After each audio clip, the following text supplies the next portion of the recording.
Sorry, it sounds like that um, that first 35 seconds didn't come through. I apologize. But I was basically saying that we normally do this on about the 13th of the month. This one's a little bit later, although not a lot has changed. The major issue that we've got coming up, and it's actually this week, is the Federal Reserve um, meeting, which is usually held offsite at Jackson Hole, Wyoming. This year, it'll probably be mostly done virtually, but that's a time when typically any major policy changes by the Fed are announced by the work by by the by the Fed. I'm just sort of making sure you can still hear me. So Carolyn, just send me a text message if for some reason nothing's going on. Obviously, the markets have had a continued good run. We're up about 19% for the year. We've had a kind of a steady increase, pretty much unbroken since back in February, where we had a very mild correction in the stock markets. Came off about 7 or 8%. Since then, it's been pretty onward and upward. So this is really about what do we see going forward, and as the topic described, what has Delta done to everything? So let's just jump in straight with those. I have to just pause for a minute. For those of you of a certain age, very sad news today that Charlie Watts passed away, just 80 and a couple of months. And yeah, for those of you that know him, I'm sure you kind of have your own fond memories of this guy. For those of you who don't, you've got something to look forward to. But I just wanted to let that not pass. These guys are been part of our lives for a very long time. Okay, so the three big issues, other than Charlie Watts won't be able to open up on Sympathy for the Devil like the way he did, is the Delta wave has definitely pushed the full opening back.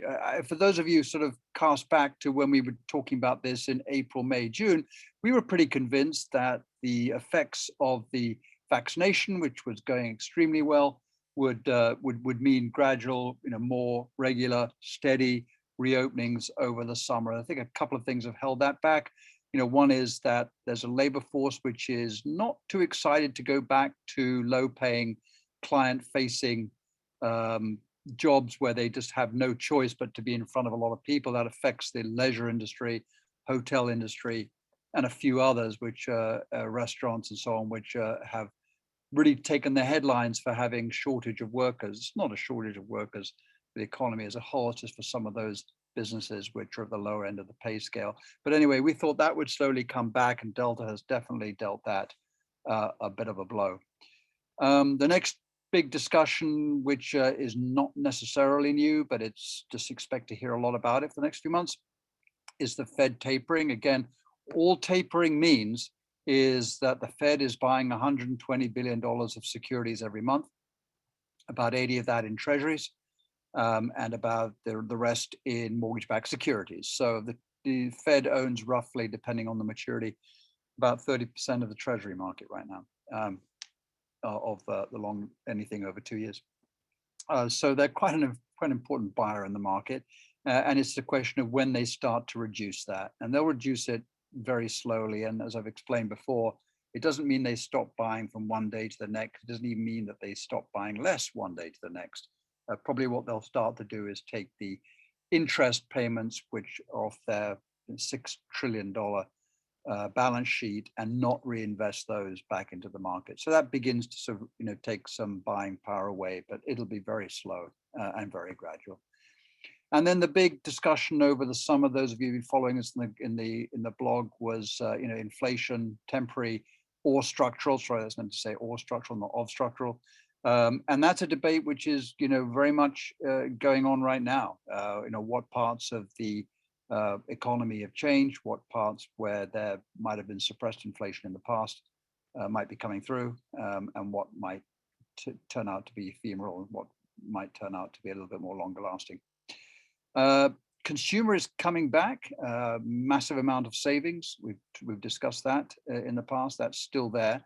I don't think all of it's going to bound right back into overnight spending. As we've said in the past, with the, the last year has been, up to about 2 months ago, has been people buying things, products. So that's why, Amazon got overloaded and, was a great stock, and why there's been supply issues in the ports and on the rails and on the barges and on the trucks.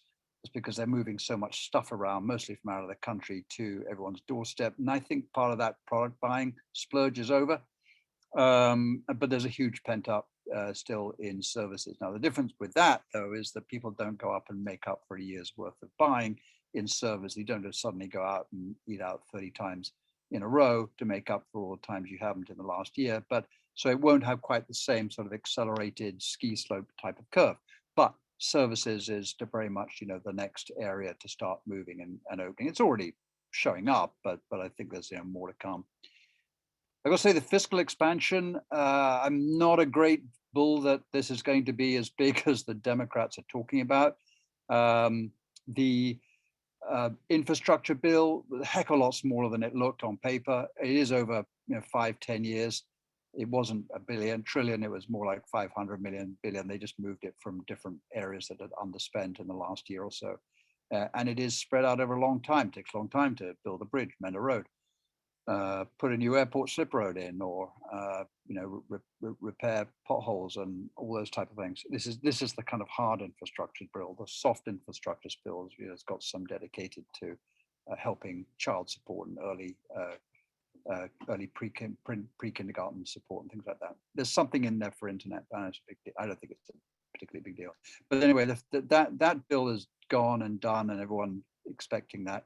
What now, of course, is in debate is the continuing resolution on this $3.5 trillion bill, which can be passed just by a simple majority in the Senate. I think this is going to get watered down a lot over the next couple of months. And there's a couple of months that this stuff's going to be sort of in abeyance and under discussion. During that time, we've got the debt ceiling overhanging us, and I'm sure that will get passed, but that's another area where there's a lot of negotiation to be done. And what I'm discussing with one of our clients earlier in the week was that what does this debacle in Afghanistan mean for Biden's ability to pass a bill like this? At one point it can have a lot of momentum, and then that can kind of peel away, both with the kind of more fiscal hawk side of the Democratic Party, but also the progressive side, who feel they're maybe not getting as much as they would like. So anyway, the fiscal side, I think, is going to peter out quite a lot. Earlier in the year, back in January, there was this discussion about a big Biden spending plan coming through. The first one did come through, but that the idea that there was going to be this massive spending by the Democrats, I think, is long past. We're not quite back to kind of fiscal rectitude, and still going to be running deficits for a while, but there's certainly the idea that the fiscal expansion is going to be ongoing and create kind of inflationary pressures, I think is very unlikely. Employment steadily increasing. We had two back-to-back months of 1 million after a few disappointing months before that.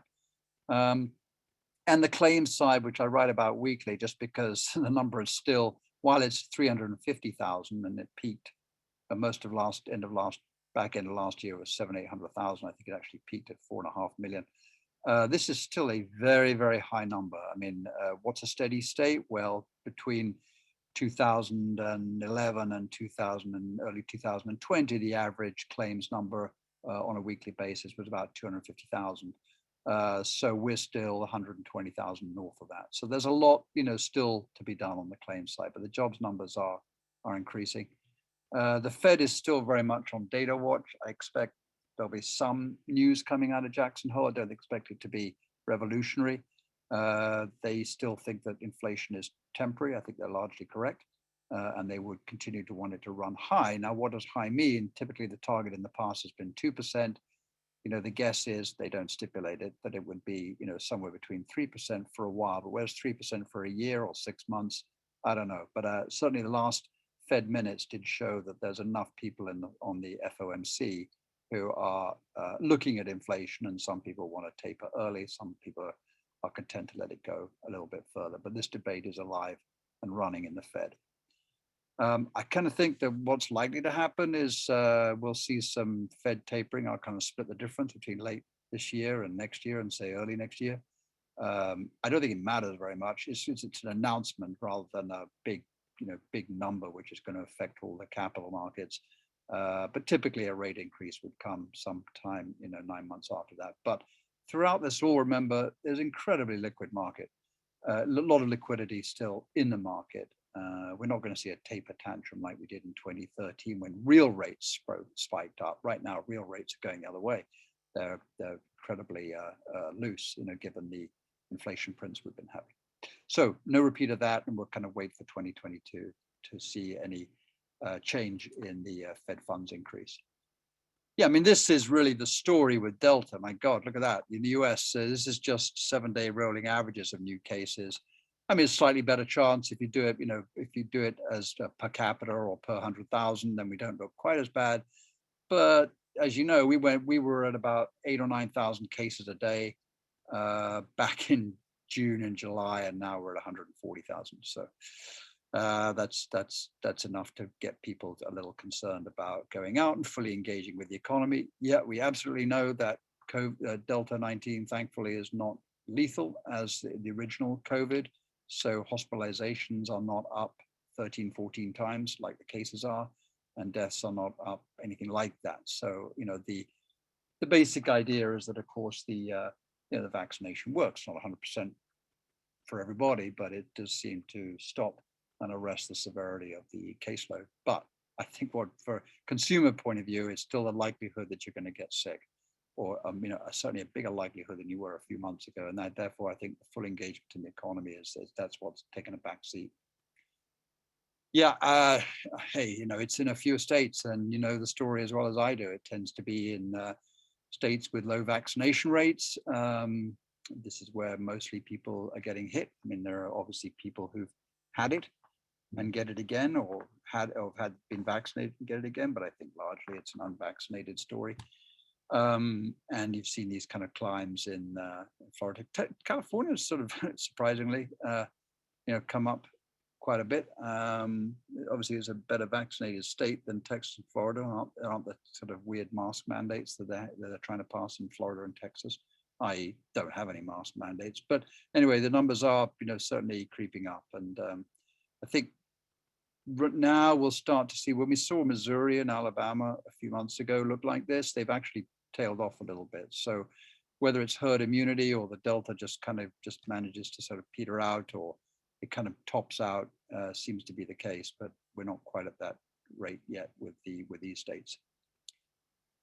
The good news is that the second GDP numbers came out, and the US has achieved something which I think only one other major economy has achieved, which is that we've now surpassed the pre-COVID highs. So the top line is nominal GDP. This is actually what the US produces every year, about 22 trillion, and you can see that it comfortably exceeded the prior high just before this thin recession line took grip, and it went down enormously. Very unusual to get a decline in nominal GDP. There you go. We've only had one other one in nearly 70, 80 years. So we've lived through two of them within 10 years, 15 years. But real GDP, obviously, you can get a flat or a downtick a little bit more often, but that too has increased. So above its prior highs. So in both cases, I think we're looking at a story that that the US economy has done quite well out of this. And why not? It's pushed the most money at the problem, rightly, I think. The big kind of EU blocks and Japan were a bit slower off the mark. And so their recovery is of course, a bit slower. A few months ago, you kind of look at this top green line, I think it is. I'm a bit colorblind, but it's not the blue block for that, sure. The Atlanta GDP Now guys who look at real-time GDP, they've got a pretty good record. We're looking at 8-9% GDP growth, and we had two back-to-back, so about 6.3 and 6.5. The current estimate for the year is about 6. The Fed's expecting 7. So that was their last projection in the summary of economic projections, I think back in June. Surprised they didn't notch it down, but I think they probably will, obviously, for the next time round. I mean, it's not too bad, 6% versus 7%. It's going to start moving down to these levels, of course, pretty quickly after that. But this is still, an economy in full recovery mode. Remember, we still haven't got anything like the number of people that we had working before. We're still about 8 million people who were working in February in 2020 and are not today. The inflation numbers, now we've kind of mentioned that between the delta and taper and inflation, we're going to cover all three pretty much off the bat.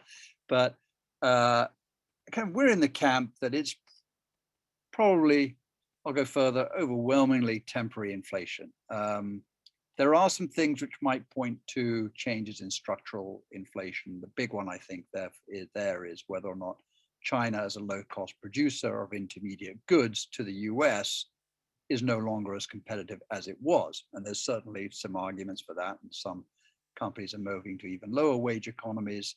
And I could see that some people might argue that that kind of arbitrage of low wage labor is perhaps not going to be as forceful as it was. But yeah, but in other things, I think, here we're really seeing a kind of a temporary move. So I put in the monthly increase. This is monthly, one month over month, 1 month for COVID affected parts of the economy, and then what the yearly increase was in June and what they've been in July. Basically, where you see a red number, it means it's decelerated from the June numbers. So used cars, which were obviously on a streak to start overtaking the price of new cars, was very much a supply problem, as we mentioned earlier. Some of the car rental companies were scrambling around trying to replenish their fleets, which they sold off a year ago. So used car prices went up. Good time to sell a used car, bad time to buy one. Bad time to rent a car too, which you can see down at the bottom, which is that it was up 5% month on month, 87% on a yearly basis, but it's moderated a little bit, 73%. I mean, I do think these are entirely demand and supply based. Either the supply will increase as the new cars come more online, and there has been actually a bit of a squeeze in new car production. Might have seen last week that Toyota announced a worldwide production reduction. They produce about 900,000 cars a month, and they were going to take it down to about 600,000 because of the semiconductor shortage. And I think that there's been a bit of a problem with new car supply. But eventually what will happen in a market as clean as car rental, it's like, how many cars have you got? How many people want to buy them, use them? And right now there's more people wanting to use them than the cars that they've got. But eventually this is not an industry which will sustain 87% increases in year over year. People just make it totally unrealistic to go on vacation anywhere. So that will come back into balance. Gas is very much an oil story. It was very depressed a year ago. It's getting better right now. So we saw 2% increase month over month.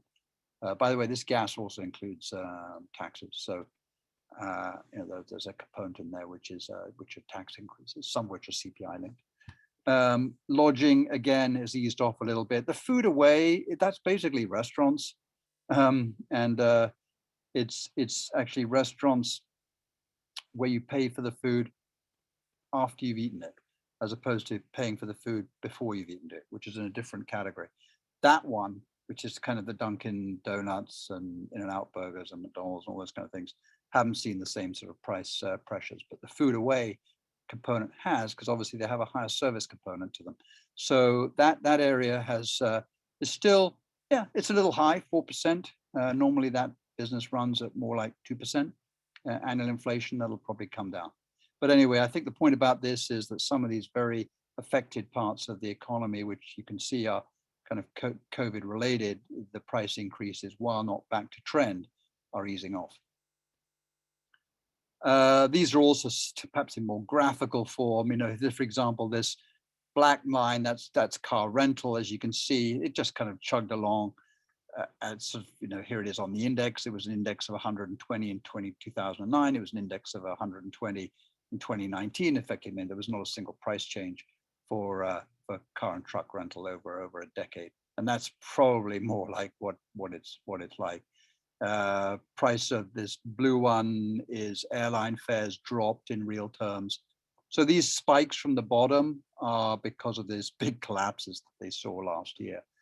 And some of them, I think, will start to trend much more closer to their long-term trends. So again, very much supply was constrained, demand suddenly boosted. They were not in a good position to respond to that. They responded with price increases, but they won't be able to do that for much longer because it'll just drive people away. I mean, at some point you say, well, there's no way I can afford a car rental, $150 a day. I don't know. We have some people who went to Hawaii and told us that the daily rate was, unbelievable. It will just kill the various vacation markets. So that just won't happen. But the inflation numbers, they look weird. I've just taken the moving average, the monthly number, which is 0.65. You can't really see at the end there, but it's actually down. It did hit 0.8, and it actually a little hook down from 1 month to another. And then just the 3-month moving average on core inflation. So you can see that, hey, these look really out of whack, compared to what we've had since 1981. During which time we've had an almost 40-year progression of very, very low prices. Sure, you get increases every now and then, coming into recession, coming out of recession, things like that. We obviously had disinflation, deflation back in 2009, but then the Fed never had a chance to get it much above 1.5% for nearly 10 years. So I perfectly understand that these stick out like a sore thumb. And that makes for nice headlines, highest inflation in 25, 35, pick your starting number year. But I do think that this is a recession unlike any others. It's not caused by a banking problem. It's not caused by a credit problem. It's not caused by too much money, easy money, or by housing, which are the typical components of a recession problem, recession causation. So we know what caused it this time. It was the elimination of demand side and the shutting down the supply side. So I do think these will, moderate. They're not about to suddenly spike up and look like they did in the 70s and early 80s. And this is one of the reasons why we say that. This is the ISM Manufacturing Institution of Supply Management. So they survey their clients on the servicing side, on the manufacturing side. One of the questions they ask is, what are you seeing for input prices? In other words, if you're a manufacturer making, I don't know, stoves or something, and your steel supply is going up, that's going to be a big hit to your margins. So they're asked about what kind of they're seeing on the supply side of the price equation, and you can see that they got a little surprised, and but it used to be that around half of them saw a price increase and half of them didn't. Now, 85% of them see a price increase, but it has moderated. In other words, if this kept going, one might be a little bit more of a concern, but the fact that it's rolling over even the slightest bit sort of tells me that some of these supply problems are beginning to work themselves out. This was a great example. Now, normally no one ever talks about lumber prices unless you're in the framing and house building business or do-it-yourself market, and typically, they just bumble along at $200 or $300 per cube, I think 1,000 cubic feet or something. I can't remember what the exact thing is. But also, this is the futures market. You can see it from the CME up here. And people have told me that it's a very, very thin market. Most people buy their lumber directly from the mills on long-term contracts. So the futures market is only a very, very small part of the available market. So it gets squeezed and opens up regularly. And what happened last year, of course, was that the mills shut down. Suddenly, the spot price, which isn't very efficient to begin with, spiked up. Hence all the headlines. Builders went into a tizzy, and then since then, it was a pretty easy market to get back into equilibrium. There's plenty of trees in the United States. There's lots of lumber. It just needed to be cut and sent to the mills, and so there we go. It's right back down to almost 2018 levels. Now, to me, this is an extreme example, but it's the kind of thing you're going to see. You're going to see more of the supply come back, which will ease some of the inflation problems. We've also seen logistics have been a huge problem in this market. For example, the Los Angeles Long Beach port, which is, I think, is the biggest port in the United States, certainly on the Western Seaboard by a long way. You normally, a ship turns up with a container full of stuff from Shanghai and it waits about 2 hours to get unloaded. And right now it's 8 days. I think there's still some ships out here, outside San Francisco trying to get into Oakland. There's just delays, logistical delays with too many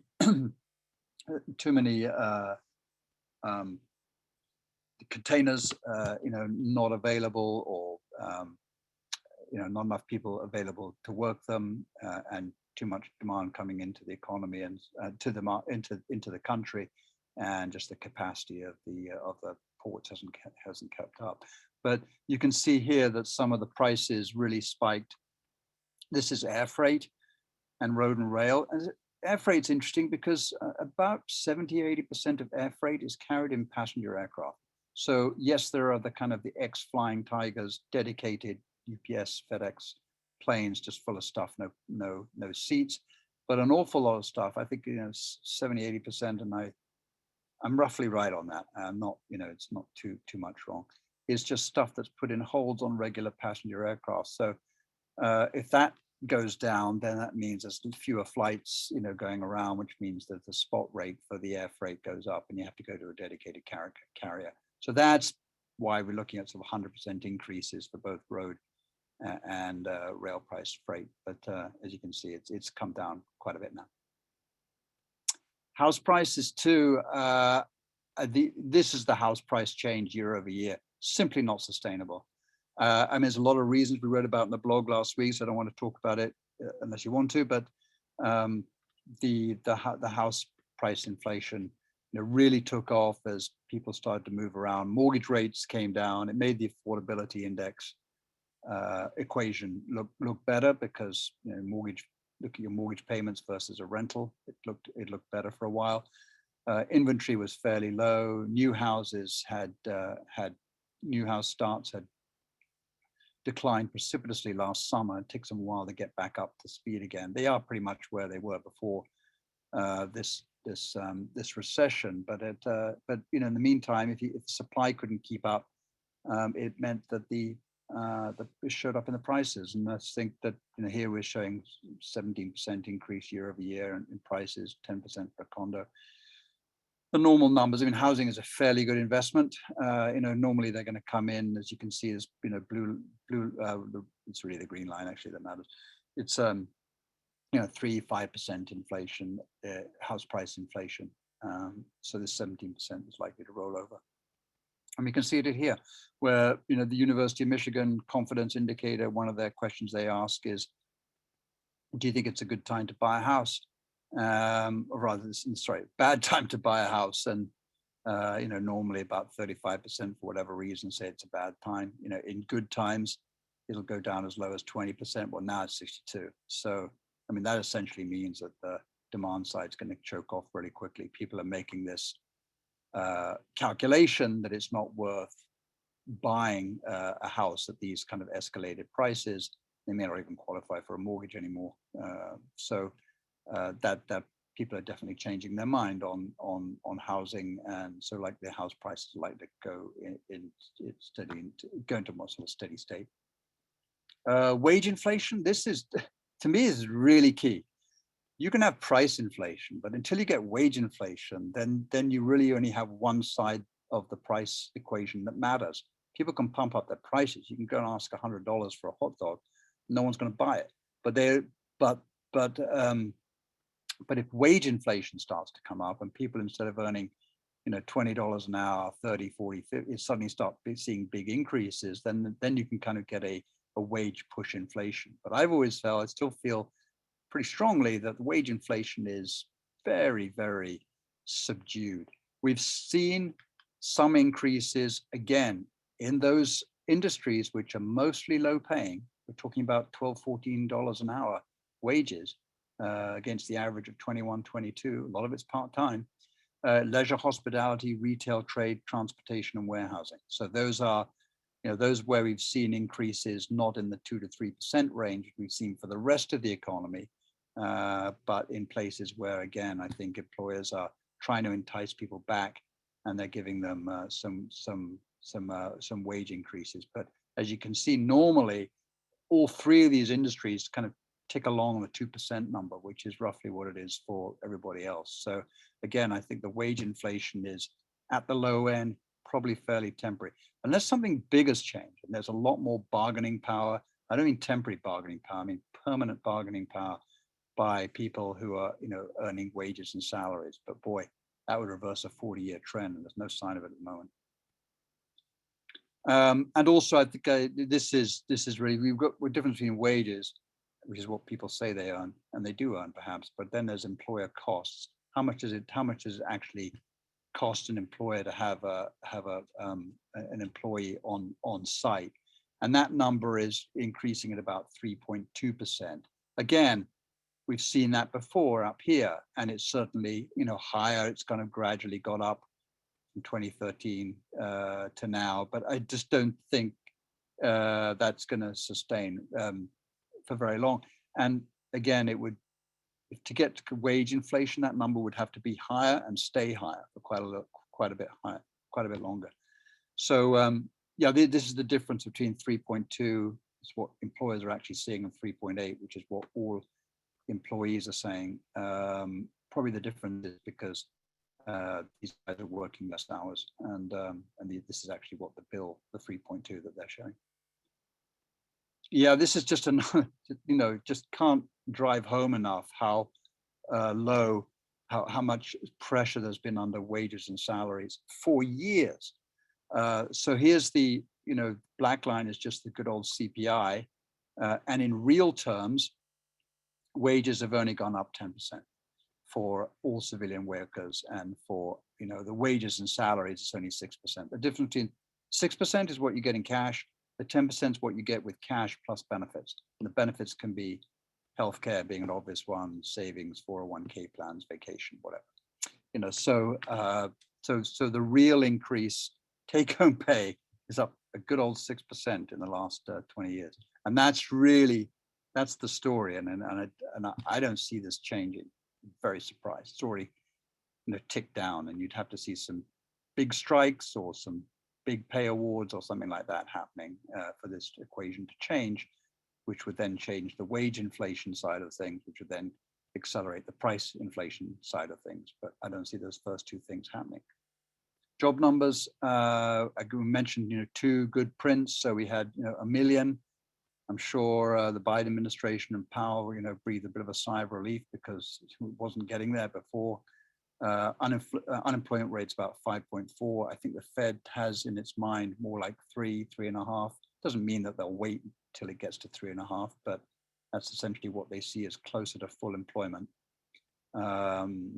I always put in this number, the black 9.2%, because this is the underemployed rate, and that's still it's back to 2015 levels. So we still have a lot of spare labor capacity in this country.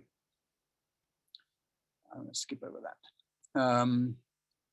So with the inflation story, with inflation sort of ticking up again temporarily, what we've got is this incredibly low real rate on treasuries. So the annual number for inflation, the one I gave you before, was a 3-month moving average. This is just recently the most recent 12-month print. Again, I don't think it's going to sustain, but we've got a 5.2% inflation print, and 10-year treasury was at 125, which means that there's negative real borrowing costs here for treasuries. Treasuries are yielding negative 3% right now, which means they're not a particularly good investment. They're not. They're certainly not compensating you for inflation. And the only reason to buy a 10-year treasury with a negative real rate of return is if you think prices are going to drop a lot more. Then it makes sense. But otherwise, it's more of a kind of a safety trade. And with the Fed keeping rates low, I think we're going to have a period where we're at just as we were in 2011 for a while, certainly during the Great Recession, but most notably back in the 70s, where we've got negative real rates of return on at least 10-year treasuries, and quite a lot of the bond market as well. So if one of the goals in investment is to maintain your purchasing power over time, then bonds can't do it right now. it might look better, and eventually this inflation number will for sure come down. But right now, the gap doesn't make it particularly attractive to jump into bonds. The other thing we've seen is really with the story of the market, instead of it being a wide, broad, diverse, dispersed recovery, which affects everybody, which is what we saw up until about May. And this black line is small caps. And if you believe that the economy is sort of on a broad expansion footing, you want to be in small caps because it affects more of the broader economy. And a large part of the US population, almost 50%, works in companies with less than 200 employees. So if you want to see how it all permeates across the economy, you want to see and you think that that's what's going to happen, that part of the economy is going to thrive, then small caps are a great place to be. It's exactly what we saw up until about June, where small caps were up about 25. And then last year's leaders, the top 5, were only up about 5%. Since then, we've seen it flip around. And right now, the top 5 companies, so this is Microsoft, Facebook, Google, Amazon, and I always miss one. Yeah, we know them. Yeah. Missing Google. The top big 5 tech companies, which are roughly 30% of the market. They had a tremendous run in 2020. They're obviously huge beneficiaries of COVID. And right now they've had another kind of accelerated returns. They've really done well in the last couple of months. Why? 2 reasons. First of all, state the obvious. They reported some incredible earnings numbers. So these were companies which were showing 12-15% top line growth, 12-15% earnings per share growth, in a market which was more likely seeing sort of 7-8%. So they definitely earned their way to the top. And also because if there's a growth fear, which is kind of what happened, we saw more concerns that the growth wouldn't be as high as people thought. And we saw that with the expectations we'd see a 7% GDP rate, so it's actually more like 6. So therefore, people will start to pay up for growth. And also, the longer that people feel that rates stay low, and obviously the 10-year rate came down from about 170 in May to about 125, the more attractive these kind of tech companies look, because their earnings you can discount their earnings at a lower rate for longer. So we have seen a bit of a rotation. Now, all of our investors are in all of this. So, we haven't, and the dispersion isn't that great, but it is interesting, 22 versus the worst one here is 17%. But it has shown a slight change in leadership. I would mention the emerging market one. Actually, I'm going to talk about that in a second. So I just kind of put that down there because that had a very good run in the end of 2020 and has since been a little disappointing. These are total returns of the S&P. So this takes the price changes plus the dividends. No, never forget the dividends. They're about 1.5–2% of total returns. And over the 20-year number now is about 9%. It was quite a bit lower than that. It's about, you can't really see on this graph, but it's about 5 or 6% a few years ago, just because it was recovering from 2 big crashes, in the .com and then the global financial meltdown in 2008. That's sort of our long-term working number. The 1-year number obviously is going to be all over the place, and it's just come off a 70% number a few months ago, just because it measured from the bottom of April last year to April, May this year. It was a big increase. It's still pretty high, 33%, but it's dragged up the 3-year number, 18%. That's normally quite a bit lower than that. 17% for the 5-year and 10-year for the 17. So if you've just been in the S&P 500 and nothing else, you'd have had some pretty bumpy rides along the way for sure. But if you'd you'd have had a negative number on your 10-year for about a year, every day you looked at it for well over a year, to have shown a negative return for the 10-year number. But that's now 17%. But I would say that the number we put in for the S&P is more like this, 9, 10, because it's much better to plan for this and get this as opposed to the other way around. Now, emerging markets, we've dialed back our emerging markets exposure quite a bit this year. What's the story? It's all China, and it's China two things. China's slowing down. It's the headline GDP numbers are sure 6-7%. That's what the government prints. That's what they want. But it is definitely slowing down, and we can see it in other kind of measures of the economy. There's a geopolitical issue with China. Certainly, I think people are scratching their heads and say, just how ambitious are they in terms of territorial, geographical expansion? What are they prepared to do to make that happen?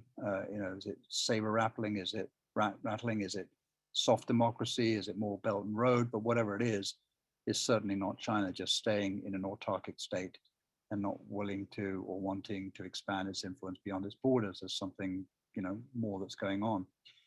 And the third reason is that an extraordinary series of acts, starting with the payment group Ant last September, October, China has really tilted at some of these tech and growth companies. And by tilting, I mean said, we don't like the way you guys are building your business. We don't like the way you guys talk about other parts of the Chinese economy.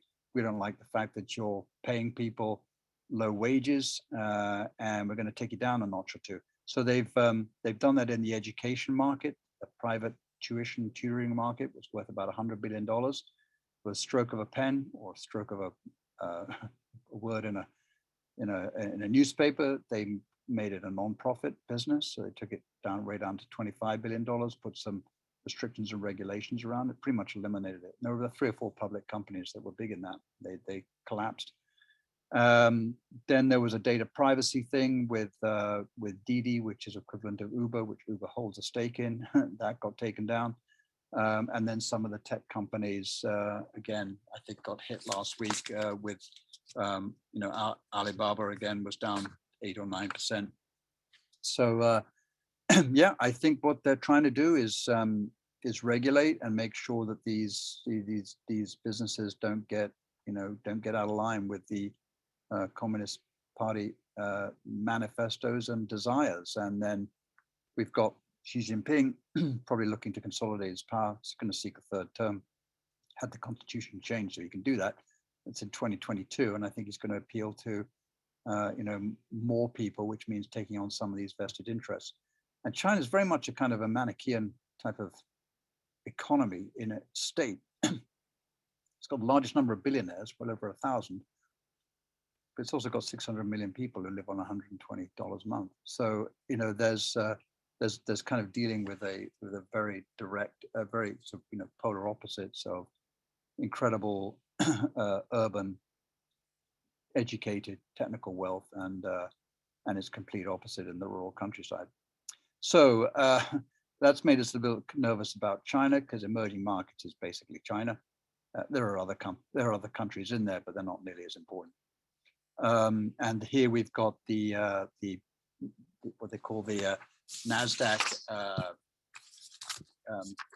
Golden Dragon Index. I'm trying to look up what to say, but basically tech companies that have listed in the US as not as ADRs, but as essentially claims on the underlying Chinese stocks. And so it's a massive bear market here. You can see it's the index went from 275 to 139, and this has all been pretty much as a result of the government interference on the China side. I don't know how that's going to end up, but right now I don't think we're getting paid enough to be there.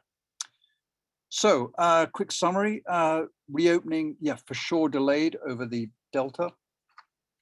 September should improve. Now, I'm saying that for a couple of months, but I think with the schools opening, that changes the equations quite a bit. We've got the $300 a month child support program in place. That's going to help the working population, which between 25 and 35, particularly for women, who exited the workforce because they couldn't find the home care they needed. Consumers still going to have some catch up, especially in services. Fed's going to keep track of the wage inflation. We've discussed that enough. I think price inflation is mostly temporary, though waiting to see if that changes to something more structural. But the wage side certainly isn't coming through on a broad basis.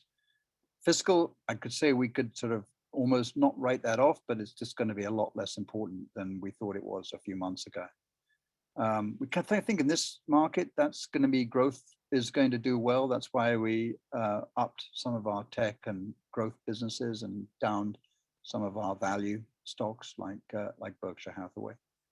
And I think the Fed will continue to signal very, very clearly. They don't want a repeat of 2013 where the signals got a little bit crossed and the market got anxious. But the first thing they're going to do is stop reinvesting, and then they'll taper.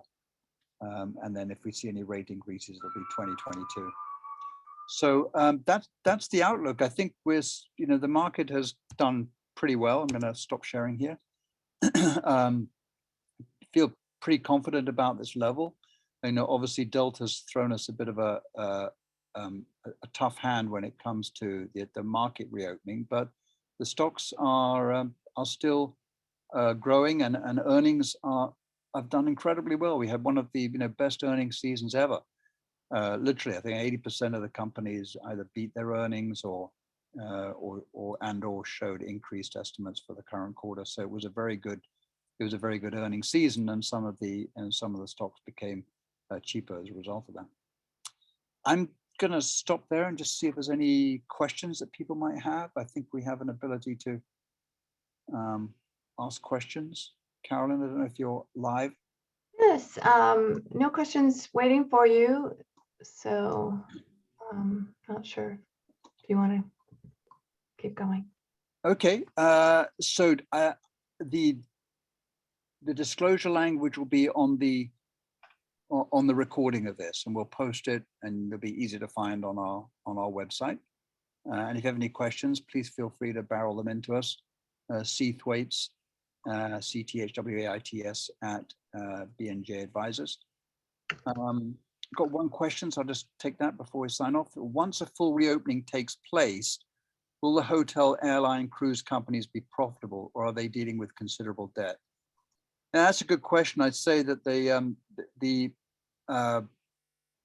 airlines, yes, they're always going to struggle, I think, with their debt holdings. If you're going to hold a single airline, it would be Southwest, because it doesn't have the international footprint, and it's got a business model using a different hub and spoke system, and they use one type of aircraft for their fleet. So if you're going to invest in an airline, that's probably the best one. Probably the one that's in the worst trouble is American Airlines, but for the last 20 years they've had a pretty crappy balance sheet. So I think they're going to still struggle. They're very cyclical businesses. They it's all jet fuel and load and what prices they can charge. I think they're horrible investments. I really do. But they'll certainly be around, and they do get government bailouts on a frequent basis. Hotel side, yeah. Again, I think some hotels are going to be fine. Some of them got more debt than others. It's the airline industry which I think is being much more heavily indebted. The cruise airlines will be, the cruise operators will be fine. I think their problem is just coaching people back into into 800-foot containers where everyone's cheap by jowl. So that I think they've still got more of a business problem. Any thoughts on the market going for around 300 days without a 5%-ish pullback? Yeah, we've got a little bit more than 5% back in February or so, but it definitely is. It's a long run without a pullback. The stocks have delivered on earnings. There is liquidity. Rates are low. People have been saving a lot of the extra money they made during lockdown, and whether it was government transfers or just not being able to spend as much as they were earning. But yeah, I would expect at some point to have a little bit more of a correction than just the 2 to 3% numbers, and there'll be something which I can't possibly think of right now. But market's always there to surprise us. Okay, thanks very much, everybody, and we'll see you next month.